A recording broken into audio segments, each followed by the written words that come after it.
नमो नमः। श्रीमद् वाल्मीकि रामायणम् अरण्यकांडम दशमः सर्गः। जटायु से भेंट और पंचवटी में निवास। अथ पंचवटीं गच्छन् नन्दरा रघुनन्दनः आससाद महाकायं गृध्रं भीम पराक्रमम्।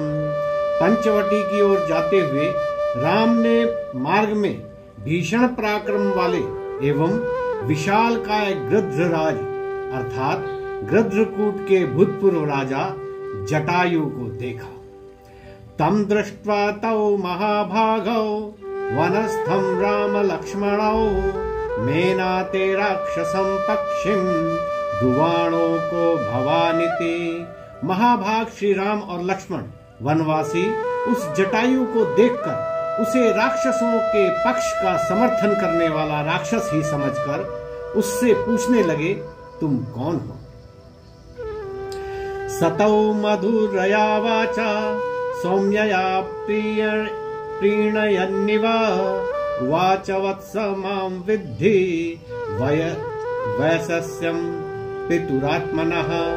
गृध्रराज जटायु ने अत्यंत सौजन्य के साथ मधुर शब्दों में श्री राम को प्रसन्न करते हुए उत्तर दिया, हे वत्स, मुझे अपने पिता का मित्र जानो। सातं पितृ सखं बुद्ध्वा पूजयामास राघवः सातस्य कुलमव्यग्रम् अथ प्रापच्छ नाम च।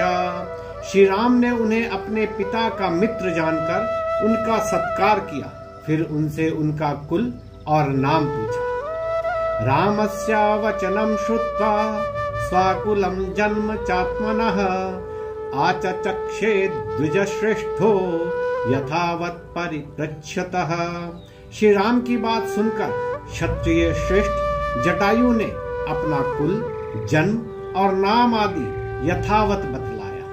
उसने कहा, जटायुरिति मां विद्धि शयनी पुत्रम अरिंदमं सोहम वास सहायस्ते भविष्यामि यतिच्छसि।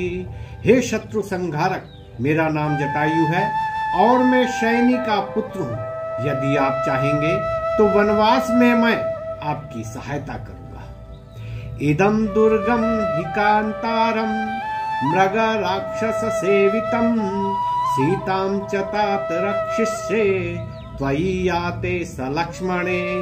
यह वन बड़ा दुर्गम है, इसमें अनेक सिंह, वन्य पशु और राक्षस रहते हैं।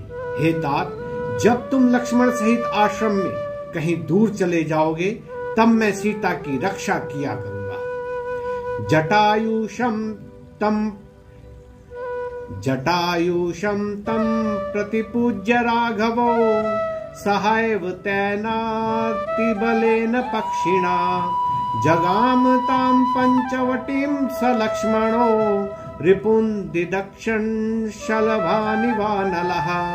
जटायु का स्वागत कर और सीता की रक्षार्थ स्वपक्ष समर्थक ज्ञान संपन्न उस जटायु को अपने साथ ही लेकर लक्ष्मण सहित श्री राम जैसे अग्नि पतंगों को भस्म करती है उसी प्रकार राक्षसों को भस्म सा करने हेतु सुप्रसिद्ध पंचवटी की ओर चले।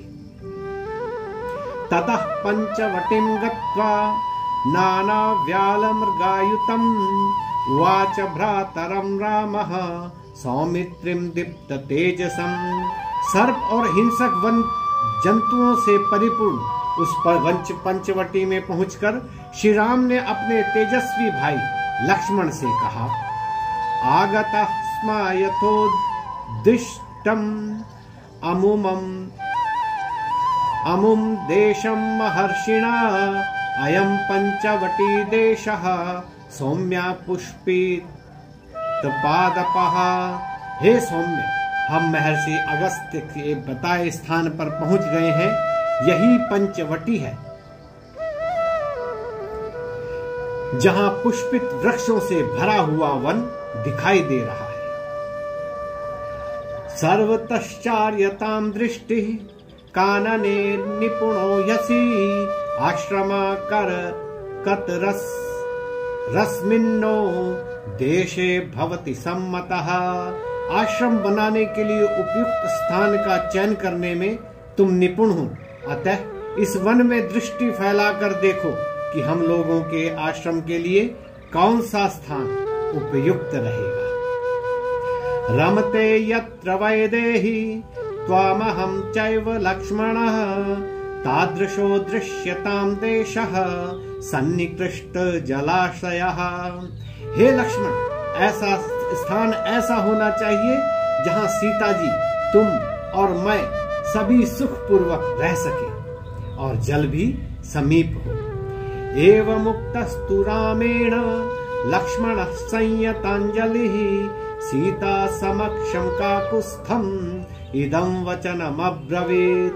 श्री राम का ऐसा वचन सुन लक्ष्मण जी ने हाथ जोड़कर सीता जी के समक्ष श्री राम से कहा, पर्वानस्मि काकुत्स्था त्वयि वर्षशतं स्थिते स्वयं तु रुचिरे देशे क्रियेतामिति मां वद। हे राम, मैं तो आपका सर्वकालिक दास हूँ, आप स्वयं ही कोई चुनकर मुझे वहां आश्रम बनाने की आज्ञा दीजिए।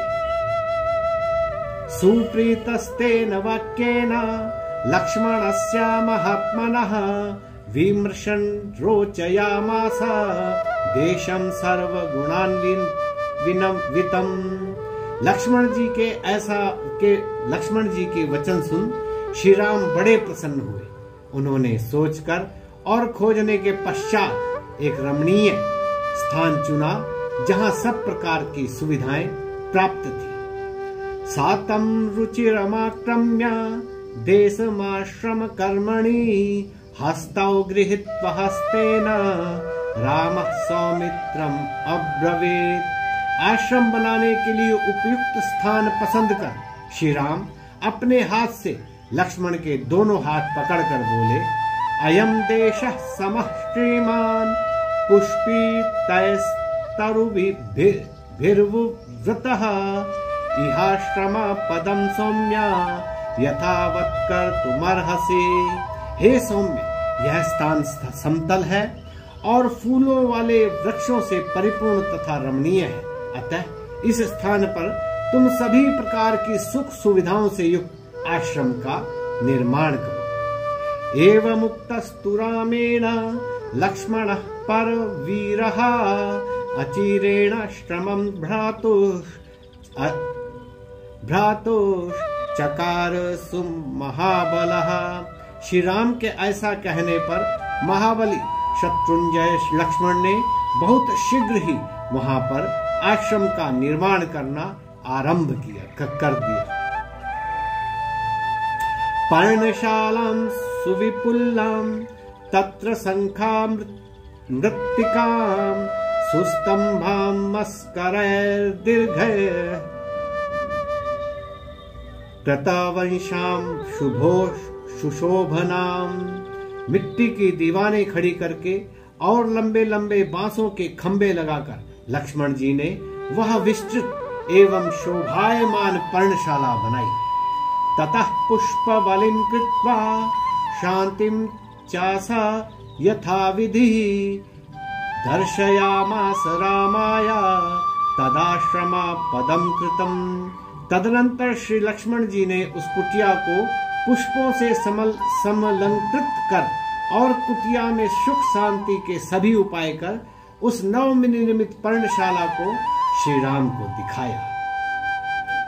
सातं दृष्ट्वा कृतं सौम्यम् आश्रमं सह सीतया राघवः पर्णशालायां हर्षमाहार यद्भृशम्। सीता सहित श्री राम ने लक्ष्मण द्वारा निर्मित उस रमणीय पर्णशाला को देखकर अत्यंत प्रसन्नता प्रकट की। सुसंहृष्टा परिष्वज्य बाहुभ्यां लक्ष्मणं तदा अति स्निग्धं च गाढ़ं च वचनं चेदम् अब्रवीत्। प्रसन्न होते हुए श्री राम ने अपने भ्राता लक्ष्मण का विशाल भुजाओं से प्रेम पूर्वक गाढ़ा लिंगन किया और यह बोले, प्रीतोस्मि ते महत्कर्म त्वया कृतम इदं प्रभो प्रदेयो यन्निमित्तं ते परिष्वंगो मया कृतः। हे लक्ष्मण, मैं तुम पर बहुत प्रसन्न हूँ। तुमने यह बहुत अच्छा कार्य किया है, इसका तुम्हें पुरस्कार भी मिलना चाहिए। उस पुरस्कार के बदले मैंने तुम्हें अपने हृदय से लगा लिया है। एवं लक्ष्मणं उक्त्वा तु